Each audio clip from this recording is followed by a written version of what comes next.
మేము మా ప్రాంతాలని మేము హ్యాండ్ ఓవర్ చేసుకున్నాం. మాకు సంబంధించినటువంటి 13 గేట్లు ఏదైతే ఉన్నాయో ఇన్నాళ్ళు మీ ఆధీనంలో ఉన్నదాన్ని మేము వెళ్ళి మా ఆధీనంలోకి తెచ్చుకున్నాం. దీన్ని ఆక్రమించడం ఎట్లయిద్ది? మాది మేము స్వాధీనం చేసుకోవడం అయింది కదా. ఇన్నాళ్ళు మా దాన్ని కూడా మీ హ్యాండ్ ఓవర్ లో పెట్టుకొని మాకు నీళ్లు వదలాలన్నా మిమ్మల్ని అడుక్కోవాల్సినటువంటి స్థితికి ఇన్ని రోజులు తీసుకొని వెళ్ళి సార్. అంటే ఇన్నాళ్ళు ఎందుకు పెట్టారంటే అవన్నీ చేసిన విభజన చట్టమే, ఆ విభజన చట్టంలో సరిగ్గా లేకుండా చేసిన పాపమే మీరు కదా. ఇప్పుడు దాంట్లో నేను డెప్త్కి వెళ్ళాలంటే అసలు ఈ రాష్ట్రాన్ని వెడగొట్టకపోతే ఈ దరిద్రం ఉండేది కాదు కదా. అదే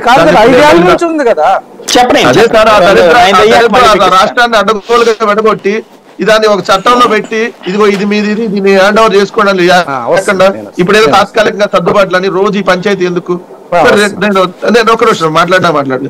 ఈ అంశానికి సంబంధించిన దాంట్లో వచ్చింది సాయి గారు ఇందా పురుషోత్తం రెడ్డి అని. ఎందుకంటే దీంట్లో మా అందరికంటే ఆయనకి సబ్జెక్ట్ ఎక్కువ ఉంటది, ఆయనకి బాగా అవగాహన ఉంది కదా రాయలసీమ ప్రాజెక్టుల మీద.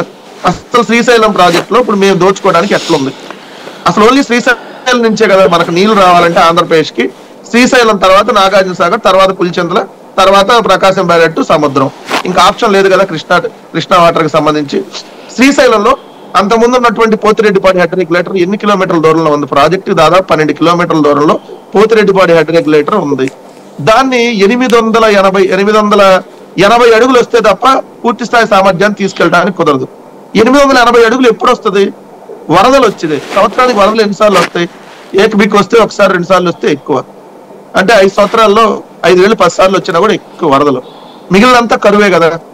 అసలు వరదలు వచ్చినప్పుడు విపరీతమైన వరదలు వస్తే తప్ప 880 అడుగులు గరిష్ట స్థాయికి శ్రీశైలం నీటి అనేది వెళ్ళదు.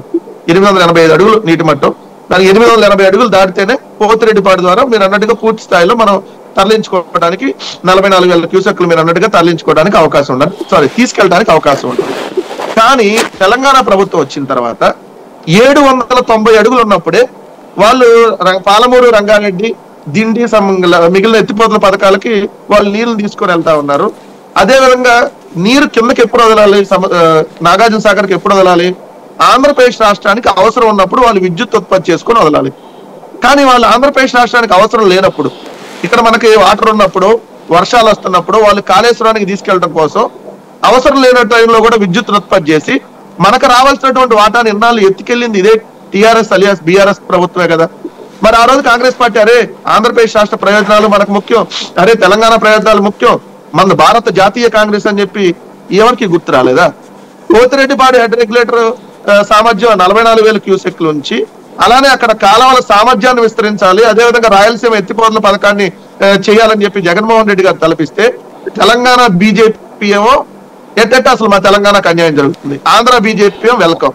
సరే తెలంగాణ కాంగ్రెస్ ఏమో తెలంగాణకు అన్యాయం జరుగుతుంది, ఆంధ్ర కాంగ్రెస్ అంటే మొన్నటిదాకా లేదు కాబట్టి ఇప్పుడు ఏదో మీడియాలో హడావిడిగా ఉంది కాబట్టి ఇప్పుడేం మాట్లాడతారో దానికి సమాధానం వాళ్ళు చెప్పాల్సిన అవసరం ఉంది. ఏంటిది నాకు అర్థం కాల. ఎవరు దోచుకుంటున్నారు? అరే మాకు తాగటానికి నీళ్లు లేక రాయలసీమ అదేవిధంగా నెల్లూరు తాగటానికి నీళ్లు అడుగుతున్నటువంటి పరిస్థితుల్లో నీళ్లే లేనప్పుడు